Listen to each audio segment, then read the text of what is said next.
शिक्षा कुल के YouTube चैनल में आप सभी का स्वागत है। सुपर 30 क्वेश्चन होने वाले हैं जो आपके एग्जाम के लिए बहुत ही महत्वपूर्ण है। तो शुरू करते हैं प्यारे बच्चों। देखिए आज की क्लास का पहला क्वेश्चन आपके सामने है, तो यहाँ पे सब बच्चे कमेंट करेंगे और बताएंगे क्या आंसर आने वाला है। देखिए गुरु का उत्तमावस्था होगा, तो यहाँ पे गुरु का उत्तमावस्था बताना है। तो सब बच्चे यहाँ पे कमेंट करेंगे, बताएंगे सही आंसर क्या आ जाएगा। और यहाँ पे 4 ऑप्शन दिए गए हैं, देखते हैं सबसे पहले कौन सा बच्चा आंसर करने वाला है। तो सभी प्यारे बच्चे कमेंट करेंगे और बताएंगे यहाँ पर सही आंसर क्या आने वाला है। देखिए यहाँ पे लिखा है गुरुतम, गुरुतर और गुरुतम तम और गौरव। देखिए सबसे पहले जान लेंगे ये अवस्था किसके अंतर्गत आती है। ये अवस्था आती है विशेषण के अंतर्गत। और विशेषण किसे कहा जाता है? जो संज्ञा सर्वनाम की विशेषता बताता है उसे विशेषण कहा जाता है। और याद रखना है विशेषण की 3 अवस्थाएं होती हैं। कितनी होती है प्यारे बच्चों? विशेषण की 3 अवस्थाएं होती है, आप याद रखेंगे और बहुत ही इंपॉर्टेंट है अवस्थाएं। तो ये 3 अवस्थाएं होती है और कौन कौन सी होती हैं वो आप याद रखेंगे। तो नंबर 1 की बात करते हैं। नंबर 1 आता है मूल अवस्था। क्या आता है? मूल अवस्था यहाँ पे आता है मूल अवस्था, ये आप याद रखेंगे। मूल अवस्था इसके अंतर्गत आता है। नंबर 2 की बात करें उत्तरावस्था, उत्तरावस्था। और नंबर 3 की बात करते हैं यहाँ पे इसको, ठीक है। और नंबर 3 की बात करते हैं उत्तरावस्था। कौन सी? उत्तरावस्था। तो यहाँ पे 3 अवस्था हो चुकी हैं और ये आप याद रखेंगे। मूलावस्था, उत्तरावस्था और उत्तमावस्था, यहाँ पे 3 अवस्थाएं होती हैं। अब इनको आप पहचानेंगे कैसे? देखिए मूल अवस्था में कोमल एक नॉर्मल नाम होता है, जैसे हमने यहाँ पे लिखा है कोमल। तो यहाँ पे क्या होता है? कोमल होता है और एक निश्चित रूप से यहाँ पे एक शब्द के लिए ही कहा गया है। इसमें क्या होता है? एक सामान्य स्थिति होती है। एक शब्द की क्या होती है? सामान्य स्थिति होती है। इससे आपको पता चलेगा। उसके बाद उत्तरावस्था में क्या होता है? इसमें तुलना की जाती है। 2 या 2 से अधिक व्यक्तियों के मध्य क्या होती है? तुलना होती है। यहाँ पे आता है उत्तरावस्था। जैसे कोमल का बन जाएगा कोमलतर, और ये इंपॉर्टेंट है, आपको याद रखना है। क्या बन जाएगा? कोमलतर यहाँ पे बन जाएगा। क्लियर है? उसके बाद बात करते हैं हम नंबर 3 की। उत्तम अवस्था कौन सी होती है? तो इसमें आ जाएगा कोमलतम। क्या आएगा यहाँ पे? कोमलतम आ जाएगा, कोमलतम। अब बात करते हैं, यहाँ पे पूछा गया है, कौन सा पूछा गया है? उत्तम अवस्था।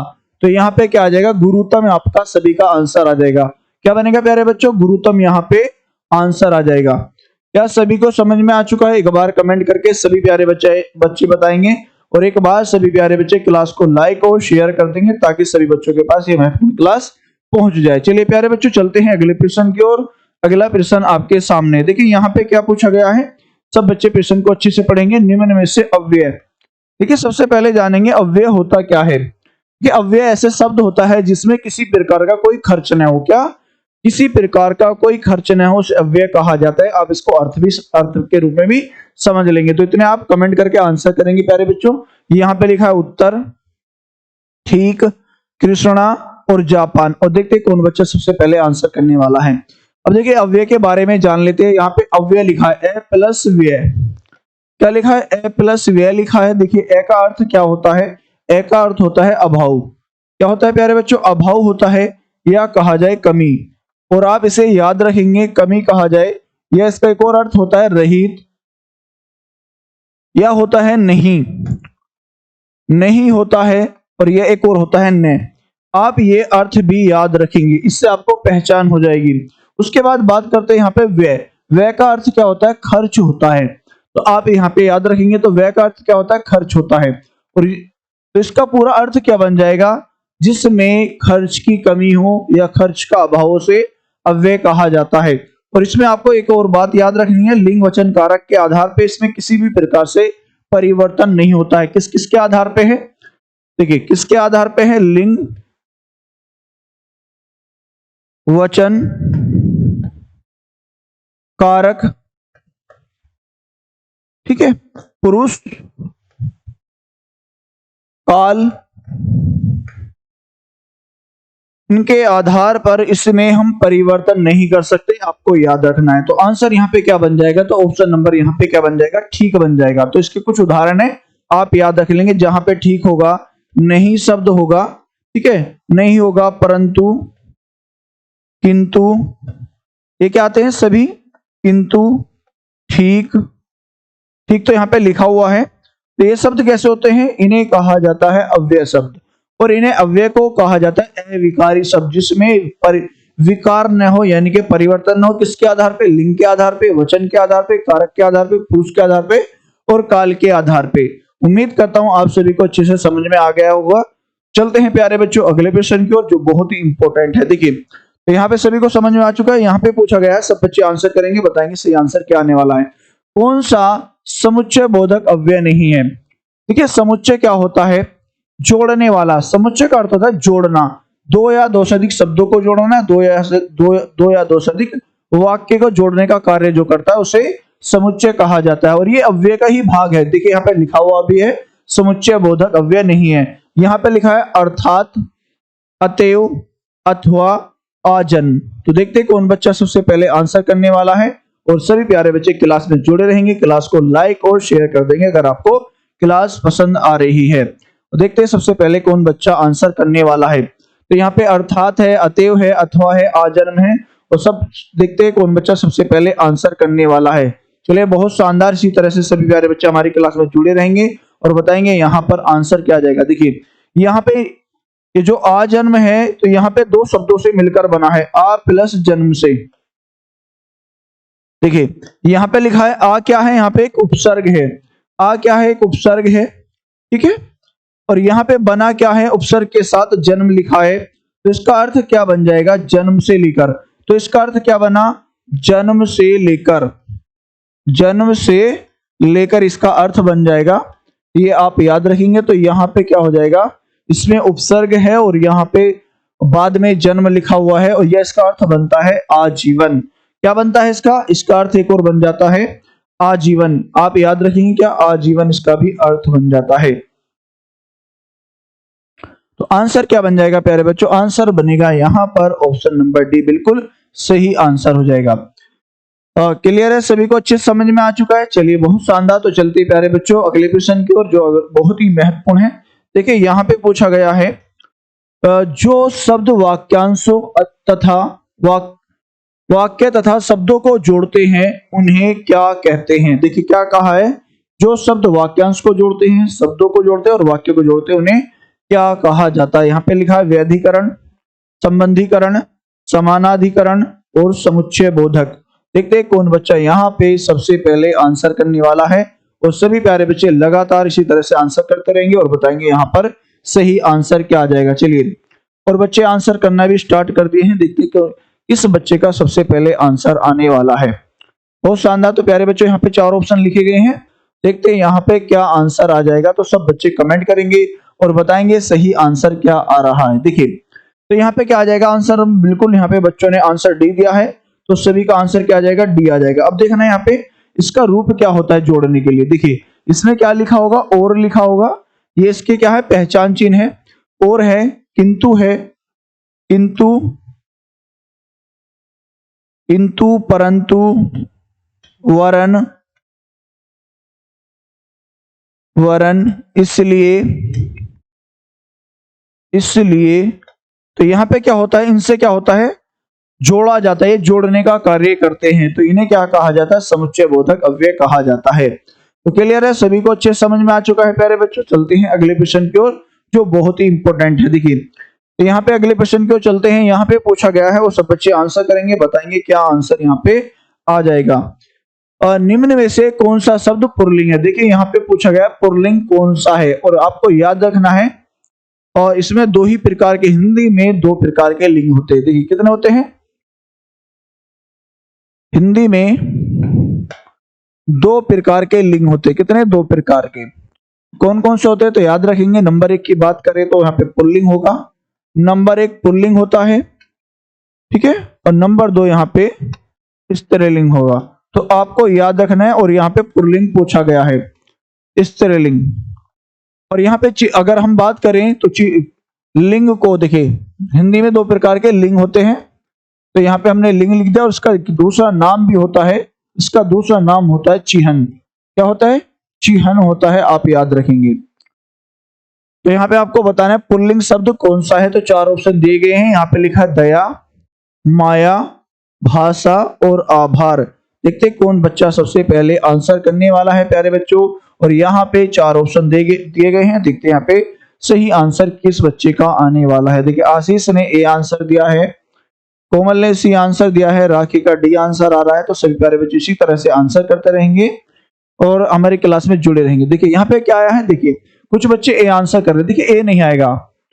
मुझे तुम पर दया आती है, मुझे तुम पर दया आती है। तो यहाँ पे आती कहा है तो क्या आ जाएगा, स्त्रीलिंग आ जाएगा।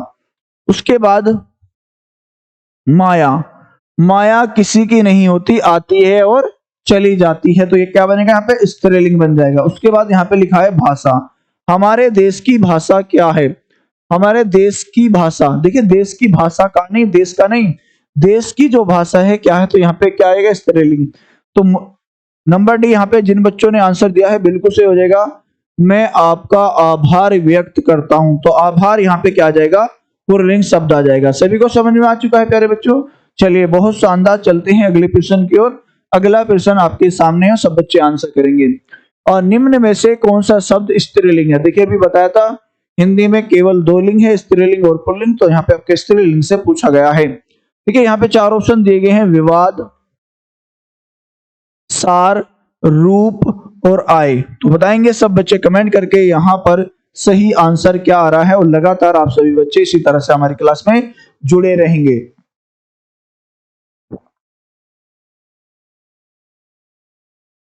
तो प्यारे बच्चों यहाँ पे बताना है क्या आंसर आ जाएगा। चलिए देखिए, और यहाँ पे कुछ बच्चे बी आंसर कर रहे हैं, कुछ सी कर रहे हैं, कुछ बच्चे डी भी आंसर कर रहे हैं। चलिए देखते हैं किस बच्चे का यहाँ पे सही होने वाला है। देखिए मैंने कहा मेरा जो है मेरे दोस्त के साथ विवाद हो गया है। तो विवाद कैसा शब्द बना है, यहाँ पे पुल्लिंग शब्द बन जाएगा। तो ये आपको याद रखना है। उसके बाद मैंने अपनी किताब का सारा सार तैयार कर लिया है। कैसा सार, जो इंपॉर्टेंट चीजें थी हमने उसको तैयार कर लिया है। तो यहाँ पे क्या आएगा, पुल्लिंग आ जाएगा। आपने मेरा रूप धारण कर लिया है, आपने मेरा रूप धारण कर लिया है। तो यहाँ पे क्या बनेगा, पुल्लिंग शब्द आ जाएगा। ठीक है, तो यहाँ पे क्या आ जाएगा, ऑप्शन नंबर डी बिल्कुल सही हो जाएगा। आपकी आय कितनी है। देखिए आपकी वर्ष भर की आय कितनी है। तो यहाँ पे क्या बनेगा, स्त्रीलिंग आ जाएगा। आपको याद रखना है। तो यहाँ पे ऑप्शन नंबर डी स्त्रीलिंग है और तीनों यहाँ पे क्या बन जाएंगे, पुल्लिंग शब्द बनेंगे। क्या बनेंगे प्यारे बच्चों, पुल्लिंग शब्द होंगे, आप याद रखेंगे।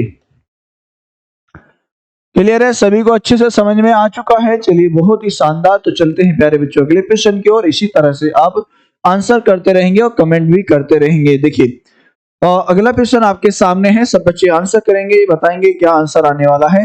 निम्न में कौन सी भाववाचक संज्ञा है। देखिए पूछा गया है निम्न में से भाववाचक संज्ञा कौन सी है। तो आप बच्चे कमेंट करेंगे और बताएंगे सही आंसर क्या आने वाला है। देखिए यहाँ पे लिखा है दिल्ली, लिखा है लड़का, लिखा है मोहिनी और यहाँ पे लिखा है बीमारी। तो सब बच्चे यहाँ पे कमेंट करेंगे, बताएंगे सही आंसर क्या आ रहा है। और सभी प्यारे बच्चे लगातार हमारे साथ जुड़े रहेंगे हमारे चैनल के साथ और बताएंगे सही आंसर क्या आ जाएगा। देखिए यहाँ पे बच्चे आंसर कर रहे हैं ए, कुछ बच्चे बी आंसर कर रहे हैं, कुछ बच्चे सी आंसर कर रहे हैं और यहाँ पे मोहिनी ने दिया है डी आंसर। देखिए यहाँ पे किस बच्चों का सही आंसर होने वाला है। देखिए दिल्ली क्या है, दिल्ली एक व्यक्तिवाचक संज्ञा है। क्या है प्यारे बच्चों, व्यक्तिवाचक संज्ञा। और संज्ञा किसे कहते हैं, संज्ञा कहा जाता है किसी वस्तु, व्यक्ति, स्थान के नाम का बोध कराया जाए, यानी कि उसका स्पष्ट रूप से नाम बताया जाए, उसे संज्ञा कहा जाता है। और संज्ञा का दूसरा नाम भी नाम होता है, आप याद रखेंगे। और देखिए यहाँ पे दिल्ली है, सिर्फ एक के लिए ही बात की गई है, तो दिल्ली के लिए तो यहाँ पे क्या बनेगा, व्यक्तिवाचक संज्ञा। उसके बाद यहाँ पे लिखा है लड़का। अब देखिए यहाँ पे क्या है, एक जाति के लिए प्रयोग किया गया है। ये लड़का जाति है, लड़की जाति है, नदी जाति है, पर्वत जाति है। ठीक है, तो यहाँ पे क्या बन जाएगा, फल जाति है, पशु जाति है। तो यहाँ पे क्या बनेगा, लड़का क्या है कि जातिवाचक संज्ञा बन जाएगा, जातिवाचक संज्ञा। क्लियर है। उसके बाद यहाँ पे लिखा है मोहन। तो मोहन क्या है, मोहन तो सिर्फ एक व्यक्ति का ही नाम है। तो यहाँ पे एक व्यक्ति के लिए कहा है, तो मोहन भी यहाँ पे व्यक्तिवाचक संज्ञा हो जाएगा। कौन सा बनेगा यहाँ पे? मोहन व्यक्तिवाचक संज्ञा हो जाएगा, आप याद रखेंगे। उसके बाद यहाँ पे बना है बीमारी, तो यहाँ पे क्या बन जाएगा? बीमार का बनता है बीमारी। क्या बनता है? बीमार शब्द का बन जाएगा बीमारी, और ये होती है भाववाचक संज्ञा। अब जान लेंगे यहाँ पे और कौन कौन सी होती है भाववाचक। जैसे हमने यहाँ पे लिखा बुढ़ापा, कौन सा होता है? बुढ़ापा होता है, तो यहाँ पे क्या बनेगा? बुढ़ापा। तो ये क्या है? भाववाचक संज्ञा है। ममता बनेगा या ममता हो जाता है, ममता, अपनापन,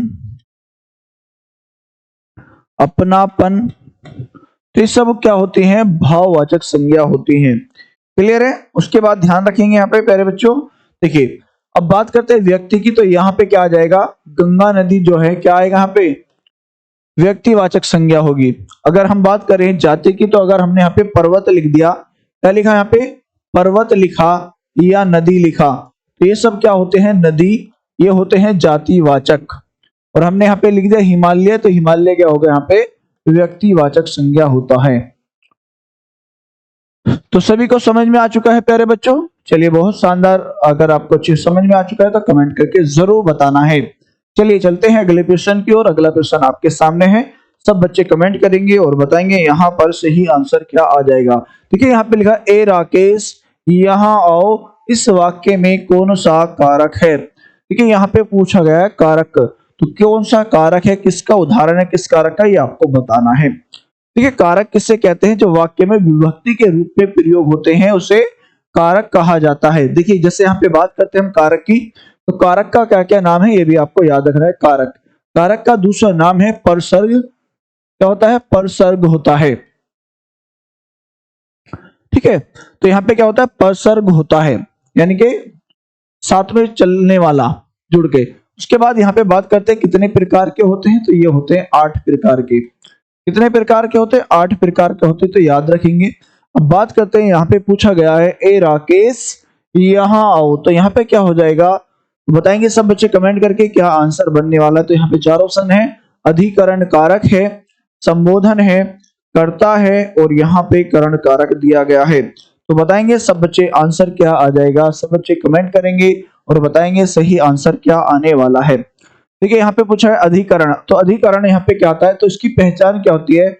में, पे और पर होता है।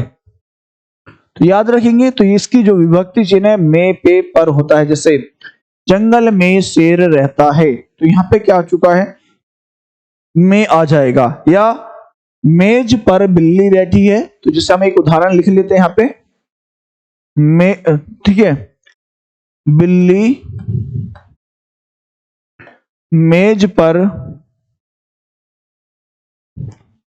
बिल्ली मेज पर बैठी है।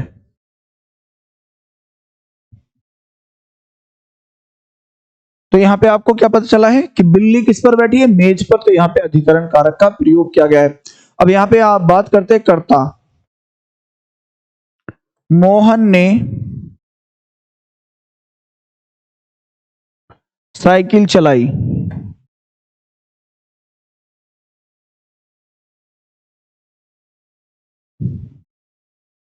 तो यहाँ पे क्या आ गया? मोहन ने साइकिल चलाई। तो यहाँ पे विभक्ति चिन्ह क्या आ चुका है? ने आ चुका है, आप याद रखेंगे। उसके बाद बात करते हैं हम करण कारक की। देखिए करण कारक से क्या होता है? एक साधन होता है। क्या है? एक माध्यम होता है, ये आपको याद रखना है। जैसे कोमल बस द्वारा, कोमल बस द्वारा विद्यालय गई।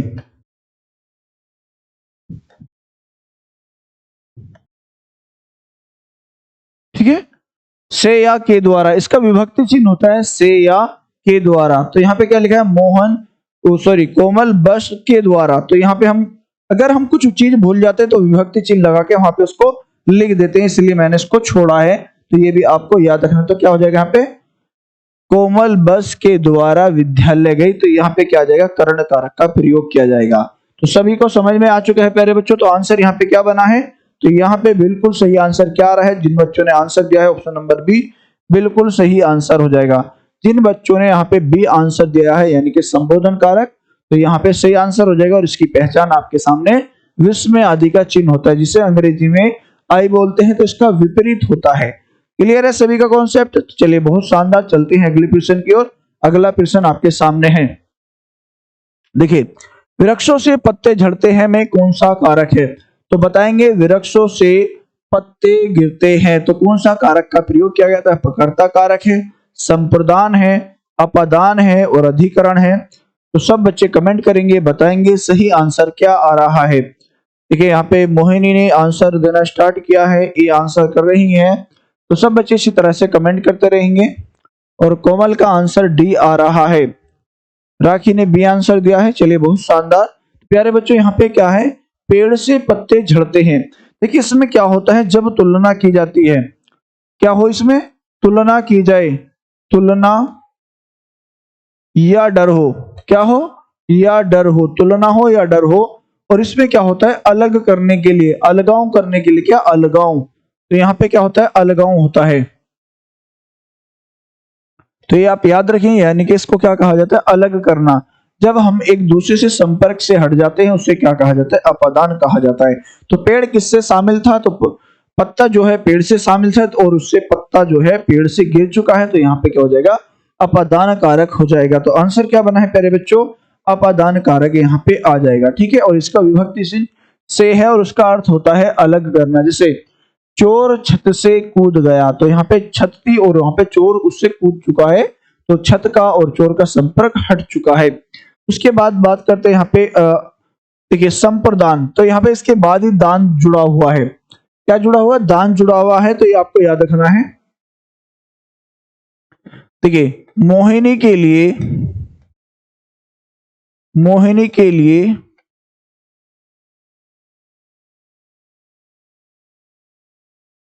रसगुल्ला लाया। देखिए मोहन के लिए रसगुल्ला लाया, क्या लिखा है यहाँ पे? मोहन के लिए रसगुल्ला लाया। तो यहाँ पे क्या होगा? दान के जैसा, यानी कि उसके लिए खिलाने के लिए, उसको देने के लिए ले आया है। तो यहाँ पे क्या आ जाएगा? के लिए। को या के लिए जहां पे आ जाएगा विभक्ति चिन्ह, तो वहां पे क्या होता है? संप्रदान होता है। अभी पिछले प्रश्न में बताया था अधिकरण कारक, अधिकरण कारक के बारे में, जहां पर में पे पर आ जाए विभक्ति चिन्ह, वहां पे अधिकरण कारक का प्रयोग किया जाता है। तो क्लियर है? तो आंसर आपका बना है ऑप्शन नंबर सी।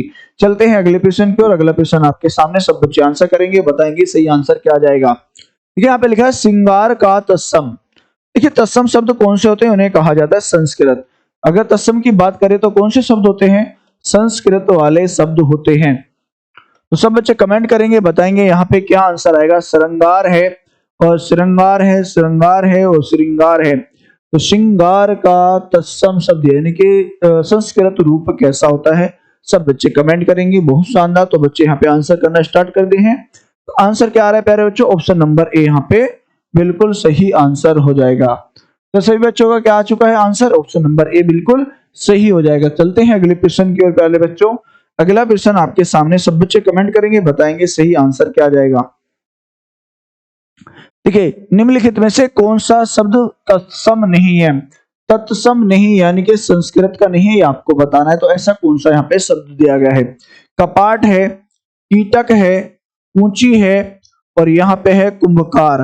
तो बताएंगे यहाँ पे सब बच्चे कमेंट करके सही आंसर क्या आ रहा है। और आप इसी तरह से सब प्यारे बच्चे हमारी क्लास में जुड़े रहेंगे और बने रहेंगे, यहाँ पर सही आंसर क्या आ जाएगा।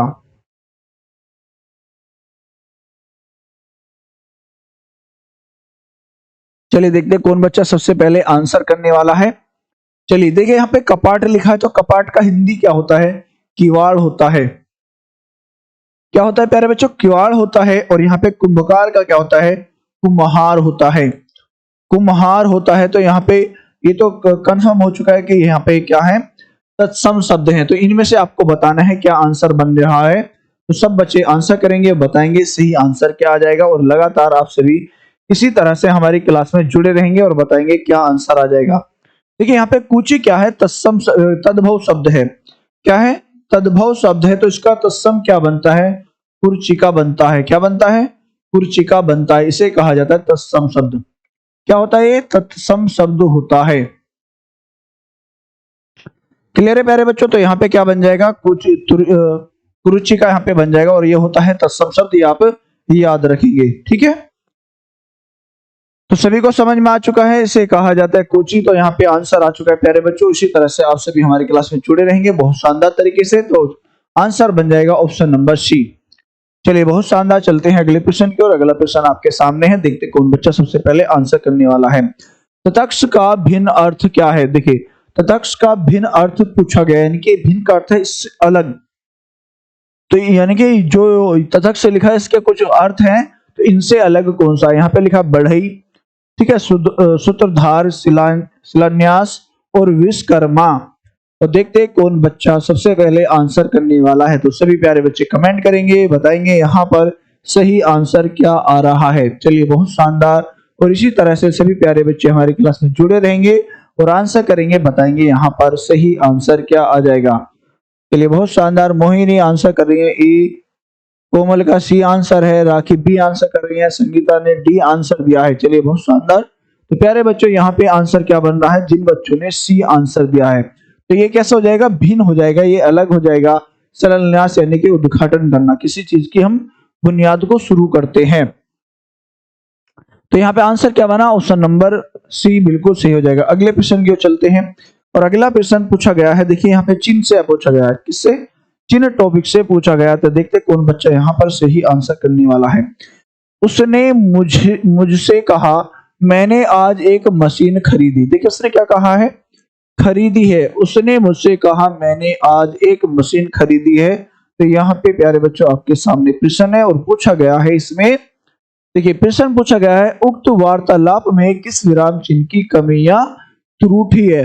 तो यहाँ पे पूछा गया है कमी या त्रुटि। तो देखते कौन बच्चा यहाँ पे आंसर करने वाला है। तो आप बताना है, आपको चार ऑप्शन यहाँ पे लिखे हैं। ऑप्शन नंबर ए यहाँ पर है, ऑप्शन नंबर बी यहाँ पर है, ऑप्शन नंबर सी और ऑप्शन नंबर डी। तो यहाँ पे क्या आंसर आ जाएगा प्यारे बच्चों? बहुत शानदार। तो बच्चों ने यहाँ पे आंसर दिया है option number C. Option number C यहाँ पे बिल्कुल सही हो जाएगा। देखिए इसका नाम क्या है? इसे कहते हैं अल्प विराम। क्या कहा जाता है? अल्प विराम कहा जाता है। यानी वाक्य में जब हम थोड़ी यानी कि क्षणिक समय के लिए रुकते हैं, थोड़ा रुक कर चलते हैं, उसे क्या कहा जाता है? अल्प विराम कहा जाता है। अल्प का अर्थ होता है कम, विराम माने ठहरना, जहां पर कम समय के लिए ठहरा जाए। तो ये अल्प विराम कहा जाएगा। तो यहाँ पे त्रुटि है, तो यहाँ पे लग चुका है, तो यहाँ पे बिल्कुल वाक्य शुद्ध हो जाएगा। और किसके कारण हुआ था यहाँ पे अशुद्ध? इस अल्प विराम के। देखिए यहाँ पे इस चिन्ह का नाम है योजक, और ये कहाँ पे प्रयोग किया जाता है?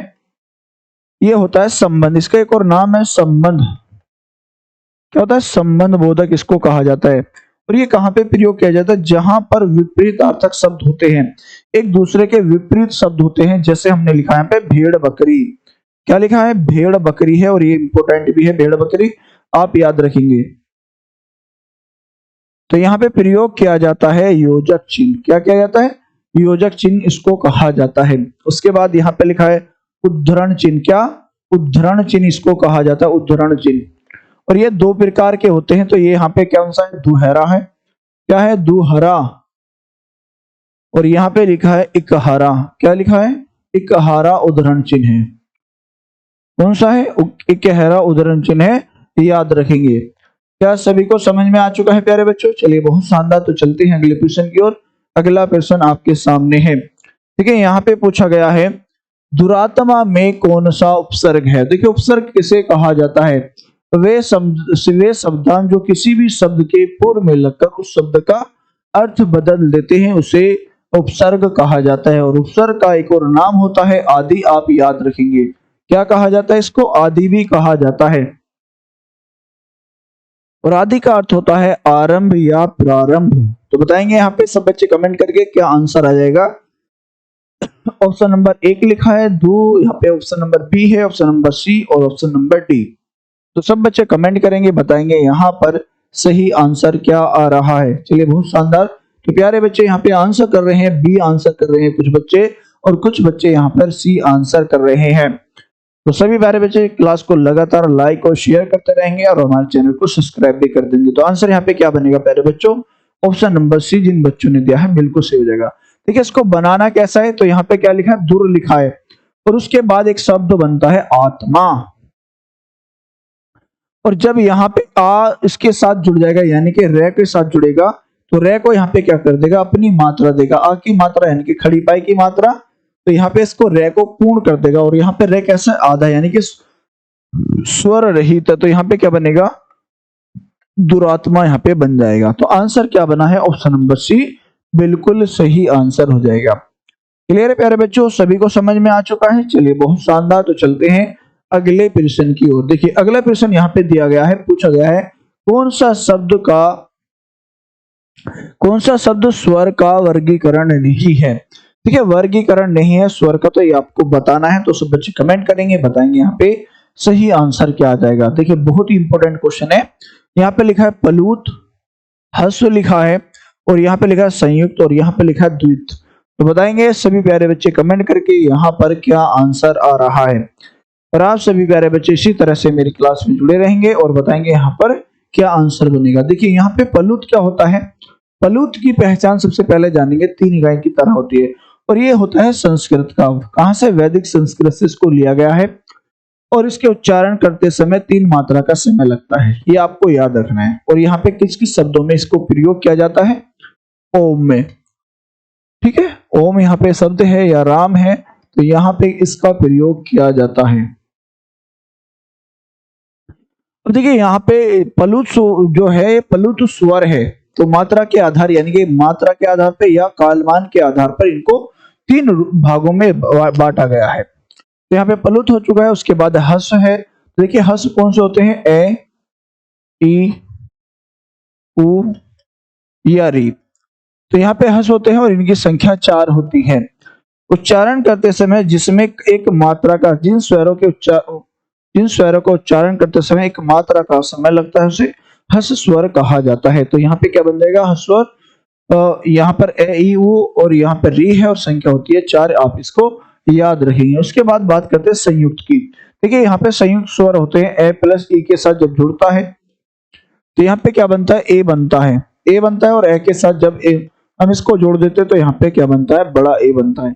इसे ही क्या कहा जाता है, संयुक्त स्वर कहा जाता है। तो संयुक्त भी हमें स्वर के वर्गीकरण के अंतर्गत ही आता है। तो यहाँ पे क्या आंसर बनेगा, बहुत शानदार बच्चे डी आंसर कर रहे हैं सभी, तो क्या बन जाएगा, यहाँ पे डी आंसर बिल्कुल सही हो जाएगा। ठीक है, द्वित का अर्थ क्या होता है, द्वित का अर्थ होता है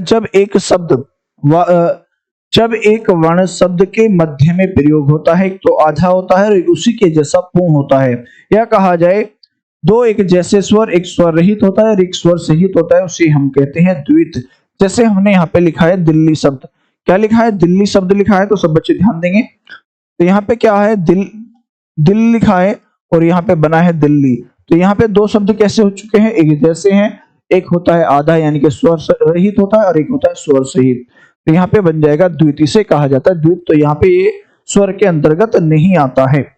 क्लियर है। तो यहाँ पे जैसे इक्का लिखा है हमने, इक्का, तो ये सब क्या होते हैं, द्वित व्यंजन के उदाहरण होते हैं। क्या होते हैं, द्वित व्यंजन के उदाहरण होते हैं, या इन्हें शब्द युग्म में भी, इन्हें युग्म भी कहा जाता है, युग्म ध्वनि इनको कहा जाता है।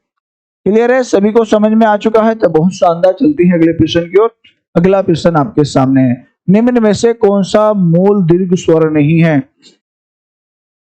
तो बताएंगे सब बच्चे कमेंट करके, मूल दीर्घ स्वर नहीं है। ऑप्शन नंबर ए है, आ है, बड़ी ई है, ऊ है या ओ है। पूछा गया है मूल दीर्घ स्वर नहीं है। देखिए मूल दीर्घ कैसे होते हैं, मूल का मतलब है अपने मूल अवस्था में जैसे दिखते हो वैसे ही होने चाहिए, उसे मूल कहा जाता है।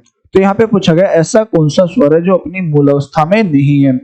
बात करें मूल अवस्था, जैसे हमने ए के साथ ए को जोड़ा है, तो यहाँ पे किसका निर्माण करेंगे, तो आ का करेंगे। ठीक है, तो यहाँ पे क्या बन जाएगा, आ, यानी कि बड़ा रूप बन चुका है। उसी प्रकार से हमने ई के साथ ई को जोड़ा है, ई के साथ ई को जोड़ा है, तो यहाँ पे क्या होगा, बड़ी ई बनेगा। कैसा बना, यहाँ पे बड़ी ई बन जाएगा। और यहाँ पे उसके बाद हमने बनाया ऊ के साथ, क्या बनाया है, ऊ के साथ ऊ को जोड़ेंगे तो बड़ा ऊ बनता है। तो ये सभी क्या होते हैं, 3 होते हैं। इनकी संख्या कितनी होती है, 3 होती है। इन्हें ही हम क्या कहते हैं, तो ये कैसे हो जाएंगे, दीर्घ रूप हो जाएंगे, यानी कि बड़ा रूप, अपने जैसे को साथ में मिलाकर अपना बड़ा रूप बना लेना। तो संख्या 3 होती है और इन्हें ही हम क्या कहते हैं, मूल दीर्घ स्वर कहते हैं। मूल दीर्घ स्वर इनको कहा जाता है। क्लियर है? तो यहाँ पे आंसर क्या बना? ऑप्शन नंबर डी यहाँ पे बन जाएगा। देखिए इसे मूल दीर्घ स्वर इसलिए नहीं कहा है क्योंकि किसके साथ बनता है? ए प्लस, ये किससे शामिल होता है होकर बनता है? ए प्लस उ के साथ। तो ये अलग अलग जाति के होते हैं, अलग अलग जाति के मिलकर तीसरे का निर्माण करते हैं, तो इसे कहा जाता है, इसे कहा जाता है विजातीय। इसे क्या कहा जाता है? विजातीय स्वर इसको कहा जाता है। क्लियर है? सभी को समझ में आ चुका है? चलिए बहुत शानदार। चलते हैं प्यारे बच्चों अगले प्रश्न की ओर। अगला प्रश्न यहाँ पे दिया गया है, आविर्भाव का विलोम शब्द क्या है? देखिए विलोम शब्द होते हैं विपरीतार्थक शब्द। कैसे होते हैं? एक दूसरे के विपरीत होते हैं, इन्हें कहा जाता है विपरीतार्थक शब्द। तो बताएंगे क्या क्या आंसर यहाँ पे आ जाएगा?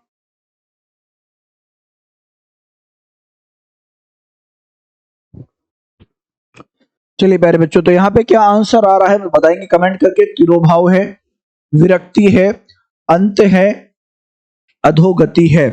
तो सब बच्चे कमेंट करेंगे, बताएंगे यहाँ पर सही आंसर क्या आ जाएगा। और ये बहुत ही इंपॉर्टेंट है प्यारे बच्चों। देखिए यहाँ पे अधोगति का क्या बनता है? उधरोगति बनता है। क्या बनता है? उधरोगति बनता है। तो ये तो इसका नहीं बनेगा, तो ये तो इसका विपरीत नहीं होगा। उसके बाद देखिए अंत का क्या बनता है प्यारे बच्चों? अंत का बनता है अनंत। क्या बनता है? अनंत बनता है। तो ये भी नहीं बनेगा इसका आंसर। आगे बताएंगे सब बच्चे कमेंट करके क्या आंसर बन रहा है। देखिए विरक्ति का क्या बनता है? तो बताएंगे अनुरक्ति बनता है। क्या बनता है? अनुरक्ति बनता है। तो बताएंगे यहाँ पे सब बच्चे कमेंट करके यहाँ पर सही आंसर क्या बन जाएगा। तो यहाँ पे आंसर देखिए इसका क्या बना है? अनुरक्ति बन जाएगा। क्लियर है? तो यहाँ पे सब अलग अलग हो चुके हैं। तो बचा हमारे पास क्या? आविर्भाव का तिरोभाव होता है। और विलोम शब्द को कहा जाता है विपरीत अर्थक शब्द। ये भी आप पर याद रखेंगे। क्या है इसका दूसरा नाम? विपरीत अर्थक इसको कहा जाता है, विपरीत अर्थक। ठीक है? तो यहाँ पे क्या बन जाएगा? विपरीत अर्थक इसको कहा जाता है। तो सभी को समझ में आ चुका है प्यारे बच्चों। चलिए बहुत शानदार। तो चलते हैं अगले प्रश्न की ओर। अगला प्रश्न आपके सामने है। सब बच्चे कमेंट करेंगे, बताएंगे यहाँ पर सही आंसर क्या बन रहा है। देखिए प्यारे बच्चों यहाँ पे पूछा गया है, क्रियार्थक संज्ञा सदा किस रूप में रहती है? ये क्रियार्थक संज्ञा क्या होती है? जो वाक्य क्रिया से स्टार्ट होता है, यानी कि क्रिया से शुरू होता है, उसे क्या कहा जाता है? क्रियार्थक। यानी कि जिस क्रिया का अपना अर्थ निकलता है उसे क्रियार्थक कहा जाता है। जैसे हमने यहाँ पे एक वाक्य लिखा है, टहलना स्वास्थ्य के लिए चलिए इसको हम अभी हाँ यहाँ पे लिख देते हैं,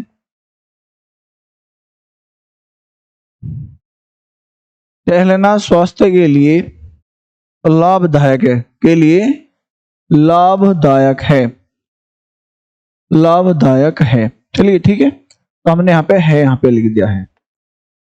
अब देखिए यहाँ पे जो अंत में नहीं आ रही है क्रिया, अंत में नहीं आ रही है, कहीं भी आ जाती है। जब वाक्य में क्रिया कहीं पर भी आ जाती है अंत में छोड़कर, तो उसे कहा जाता है क्रियार्थक क्रिया।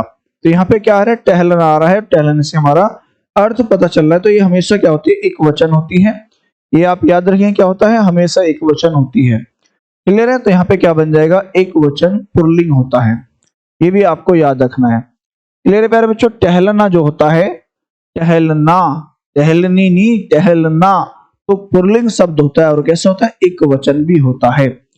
क्लियर है? सभी को समझ में आ चुका है? तो चलते हैं अगले प्रश्न की ओर। अगला प्रश्न आपके सामने है, इस विकल्प में सही विलोम युग्म है। देखिए इस युग्म यानी कि सही जो एक दूसरे का विपरीत अर्थक है, तो किस ऑप्शन में है वो आपको बताना है। बताएंगे कौन से विकल्प में दिया गया है। तो करुण निष्ठुर यहाँ पे लिखा है, आस्तिक का अधार्मिक लिखा है, संकल्प का अकल्प लिखा है, ठीक है, और सुदूर का विस्तार लिखा है। तो कौन सा यहाँ पर सही होने वाला है ये आपको बताना है। और आपके समय आप बताएंगे, देखिए कौन पहला सबसे पहले बच्चा आंसर करने वाला है, बताएंगे यहाँ पे सही आंसर क्या आ जाएगा। चलिए बहुत शानदार।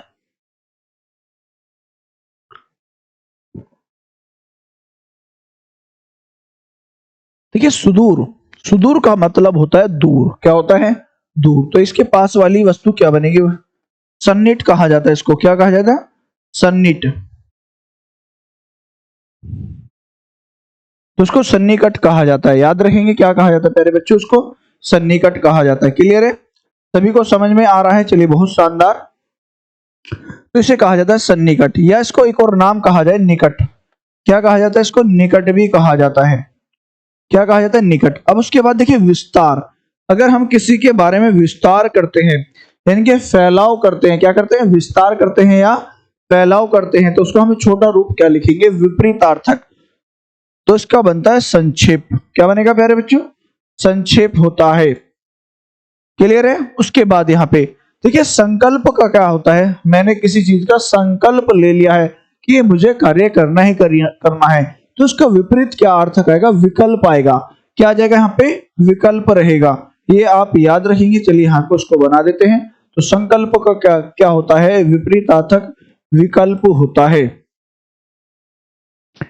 देखिए, और यहाँ पे लिखा है अकल्प। तो अकल्प का क्या बन जाएगा? कल्प हो जाएगा। क्या हो जाएगा यहाँ पे? कल्प हो जाएगा। क्लियर है? उसके बाद यहाँ पे लिखा है आस्तिक। देखिए आस्तिक कौन किसे कहा जाता है? आस्तिक कहा जाता है जो ईश्वर को मानता हो, जो ईश्वर में श्रद्धा रखता हो, ठीक है, आस्था रखता हो, उसे आस्तिक कहा जाता है। तो इसका विपरीत अर्थ क्या होगा? जो ईश्वर को न मानता हो। तो यहाँ पे क्या बनेगा? इसका नास्तिक बनेगा। क्या बनेगा यहाँ पे? नास्तिक। इसे कहा जाता है विपरीत अर्थक। उसके बाद यहाँ पे क्या लिखा है? यहाँ पे लिखा है अधार्मिक। तो इसके यहाँ पे क्या बनेगा? ए का अर्थ होता है अभाव है धार्मिक से। तो यहाँ पे क्या आंसर बनेगा? यहाँ पे बनेगा धार्मिक। क्या बनेगा प्यारे बच्चों? याद रखेंगे, यहाँ पे बनेगा धार्मिक। ये आपको याद रखना है। तो यहाँ पे सभी ऑप्शन यहाँ पे क्लियर हो चुके हैं और सबके बारे में आपको पता चल चुका है। तो आंसर यहाँ पे क्या बनेगा? करुण का निष्ठुर यहाँ पे बिल्कुल सही आंसर हो जाएगा। क्या बना यहाँ पे? करुण का निष्ठुर यहाँ पर सही आंसर हो जाएगा। क्लियर है?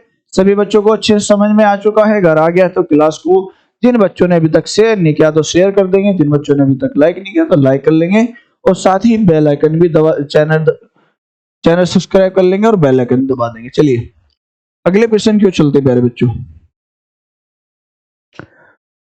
निम्न में से नस्वर का विलोम। देखिए यहाँ पे क्या पूछा गया है? नस्वर का विलोम पूछा गया है। और विलोम कैसा होता है? विपरीतार्थक होता है। एक दूसरे का कैसा होता है?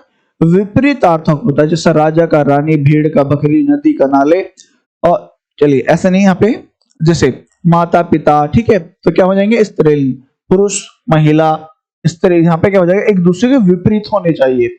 ठीक है, राजा प्रजा, ये क्या होते हैं? एक दूसरे के विपरीत होते हैं। और जीवन मरण, तो यहाँ पे क्या होता है? एक दूसरे के विपरीत होते हैं। यही आपको बताना है। देखिए यहाँ पे लिखा है आदर, शाश्वत, अनियमित और अमर। तो देखते हैं कौन बच्चा यहाँ पे सबसे पहले आंसर बता रहा है। चलिए बहुत शानदार। इसी तरह से सभी प्यारे बच्चे हमारे क्लास में जुड़े रहेंगे। देखिए बच्चों के आंसर भी आने स्टार्ट हो चुके हैं। देखिए यहाँ पे सबसे पहले बात करते हैं अमर। देखिए अमर का अर्थ होता है जो कभी न मरे। क्या? जो कभी न मरे। तो यहाँ पे इसका विपरीत क्या आता है? अमर्त्य आता है। क्या? अमर्त्य आता है, याद रखेंगे। सॉरी, मर्त्य आएगा। क्या आएगा यहाँ पे? मर्त्य आएगा, अमर्त्य नहीं, मर्त्य आएगा, याद रखेंगे। क्या बनेगा यहाँ पे? मर्त्य होगा, ये आपको याद रखना है। उसके बाद यहाँ पे लिखा है अनियमित। तो यहाँ पे क्या आ रहा है? अनियमित आ रहा है, तो इसका क्या बन जाएगा? नियमित। अनियमित जिसमें नियम ना हो, तो यहाँ पे क्या बनेगा? नियमित बन जाएगा, यानी कि नियम के अनुसार कार्य करने वाला नियमित हो जाएगा। उसके बाद यहाँ पे लिखा है शाश्वत। तो शाश्वत का विपरीत अर्थ क्या होता है? नश्वर होता है। क्या होता है प्यारे बच्चों? नश्वर होता है। यही हमारा आंसर है। क्या है हमारा आंसर? यही तो है प्यारे बच्चों। और आदर का देखिए यहाँ पे क्या हो रहा है? आदर। हम क्या एक दूसरे का आदर कर रहे हैं, मान सम्मान कर रहे हैं। तो इसका विपरीत अर्थ क्या आने वाला है प्यारे बच्चों? अनादर।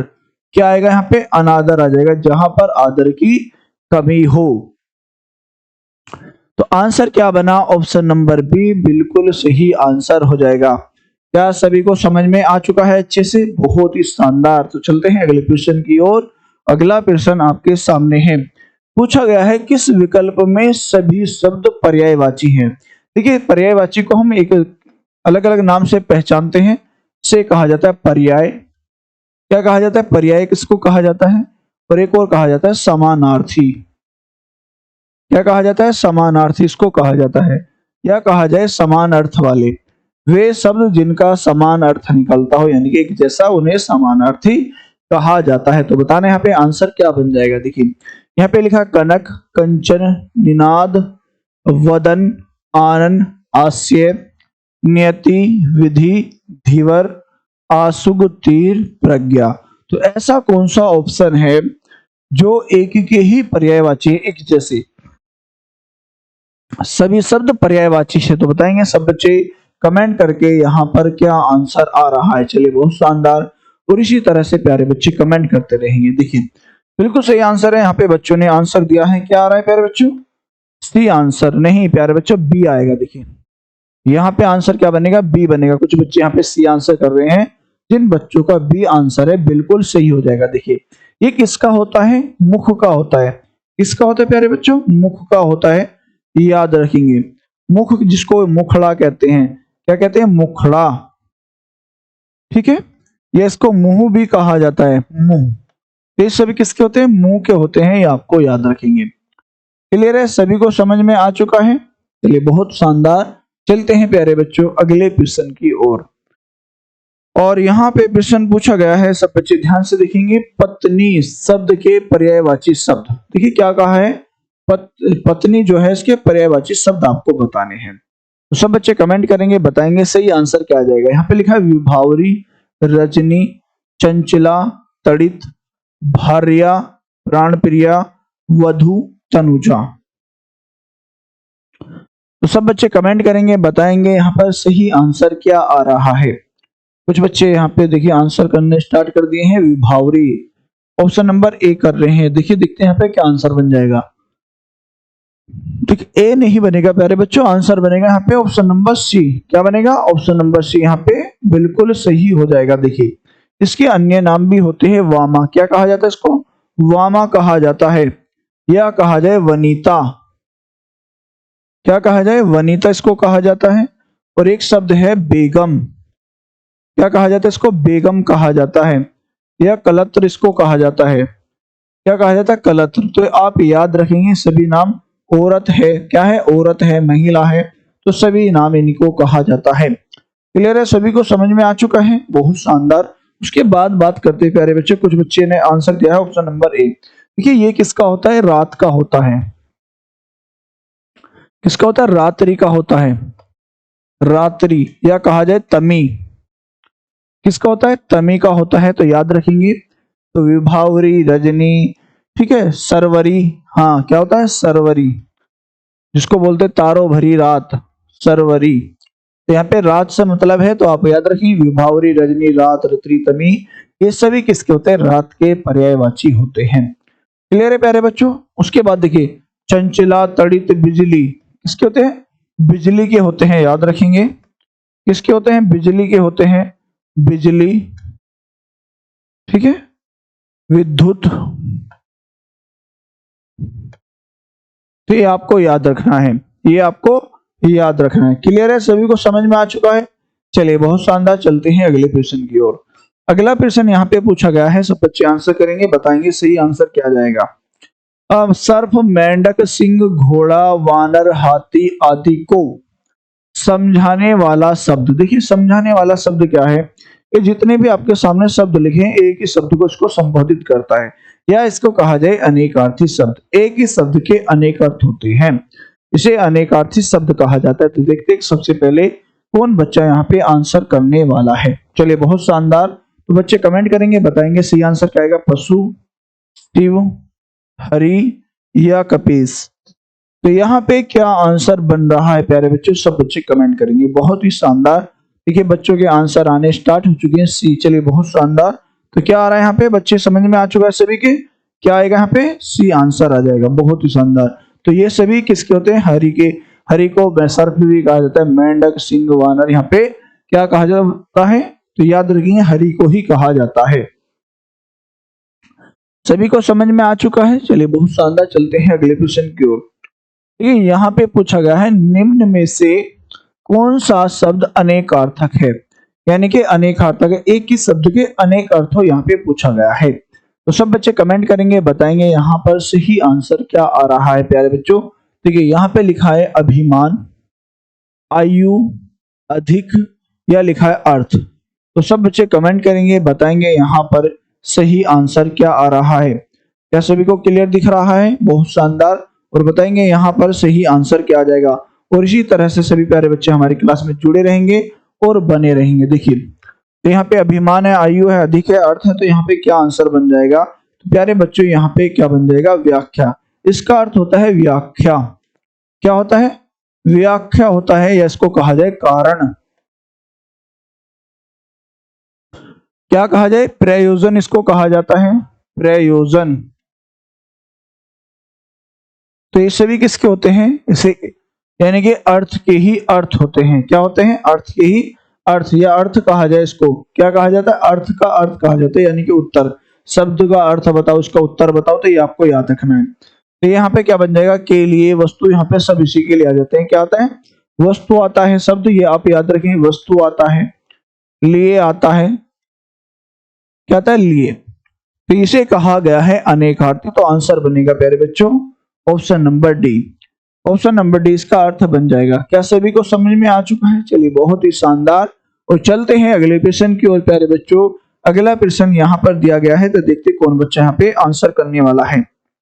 जल, प्राण, पुत्र किस शब्द का अनेकार्थी है? औषधि है, सार है, तत्व है, या जीवन है? जीवन है। और देखिए यहाँ पे बताया गया है जल के बारे, उसके बारे में। जल दिया गया है प्यारे बच्चों, क्या दिया गया है? जल है, प्राण है, पुत्र है, तो किसके अनेकार्थी हैं आपको बताना है। तो सब बच्चे कमेंट करेंगे और बताएंगे यहाँ पर सही आंसर क्या आ रहा है। चलिए बहुत ही शानदार। तो प्यारे बच्चों यहाँ पे क्या आ रहा है? बी आंसर कर रहे हैं बच्चे। बच्चों बी आंसर नहीं आएगा यहाँ पे। देखिए प्राण से हमें क्या मिलता है? जीवन से तो हमें प्राण मिलता है। हाँ हाँ बिल्कुल। तो आंसर क्या बनेगा? जल है तो जीवन है, जल जीवन है, तो जल ही तो जीवन है। अगर जल नहीं होगा तो जीवन भी नहीं होगा। तो यहाँ पे क्या बन जाएगा? जीवन यहाँ पे सही आंसर हो जाएगा। क्लियर? सभी को समझ में आ चुका है? चलिए बहुत ही शानदार। चलते हैं अगले प्रश्न की ओर। अगला प्रश्न आपके सामने है। देखिए यहाँ पे लिखा गया है हथियाना। हथियाना, चिकनाना किस प्रकार की क्रिया है?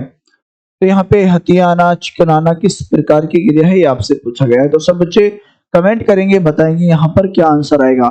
नाम धातु क्रिया, प्रेरणार्थक क्रिया, यौगिक क्रिया, या संयुक्त क्रिया?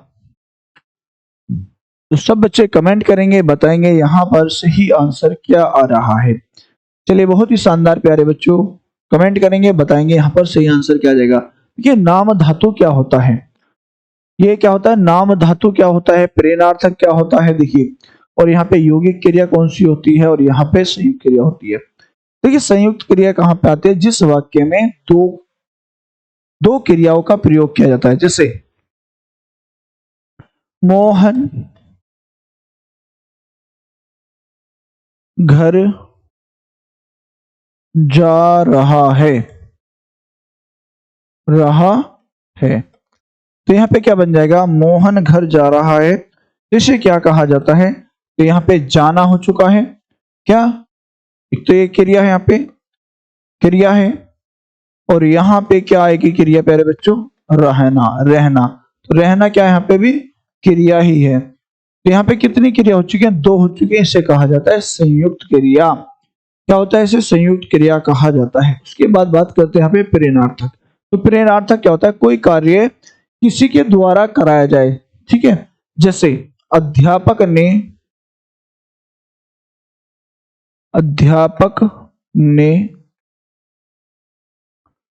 छात्रों से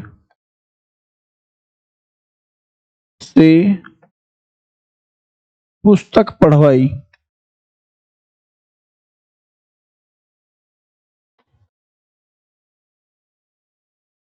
तो यहाँ पे क्या हुआ है? अध्यापक ने छात्रों से पुस्तक पढ़ाई। तो यहाँ पे कोई कार्य किसी के द्वारा करवाया जाए उसे प्रेरणार्थक कहा जाता है। क्लियर है? तो यहाँ पे यौगिक क्रिया के बारे में आप सभी कमेंट करके बताएंगे। अब बात करते हैं नाम धातु। तो यही हमारा आंसर है। क्या बना यहाँ पे? नाम धातु आंसर हो जाएगा। क्लियर है? तो यौगिक क्रिया के बारे में सब बच्चे कमेंट करके बताएंगे क्या होती है। क्लियर है प्यारे बच्चों? चलिए बहुत शानदार। चलते हैं अगले प्रश्न की ओर। अगला प्रश्न आपके सामने है। सब बच्चे कमेंट करेंगे, बताएंगे सही आंसर क्या आ जाएगा। अब पढ़कर क्या होगा, इस वाक्य में कौन सी क्रिया का प्रयोग किया गया है। देखिए अब पढ़कर क्या होगा इस वाक्य में आपको पूछा गया है, तो क्या आंसर बन रहा है, तो सब बच्चे कमेंट करेंगे, बताएंगे। जहां पर भी एक क्रिया करने के बाद दूसरी क्रिया की जाए, देखिए एक क्रिया खत्म होती है, क्षणिक समय ही दूसरी क्रिया की जाती है, वहां पे कौन सी क्रिया का प्रयोग किया जाता है, तो वहां पे आंसर आएगा पूर्वकालिक क्रिया। क्या बनेगा प्यारे बच्चों, पूर्वकालिक क्रिया। और जहां पर भी रहकर कर जुड़ा हो, रहकर, खाकर, पीकर, ठीक है, खाकर, पीकर, तो जहां आपको ये दिख जाए ना कर जुड़ा हुआ हो, वे हमेशा क्या होते हैं, पूर्वकालिक क्रिया होती हैं। क्लियर प्यारे बच्चों, क्या हो जाएगा, वहां पे पूर्वकालिक क्रिया का प्रयोग किया जाता है। उसके बाद देखिए यहाँ पे प्रेरणार्थक के बारे में, संयुक्त के बारे में बता दिया। द्विकर्मक में देखिए इसमें क्या होता है, द्विकर्मक, मोहन ने गाय को चारा डाला।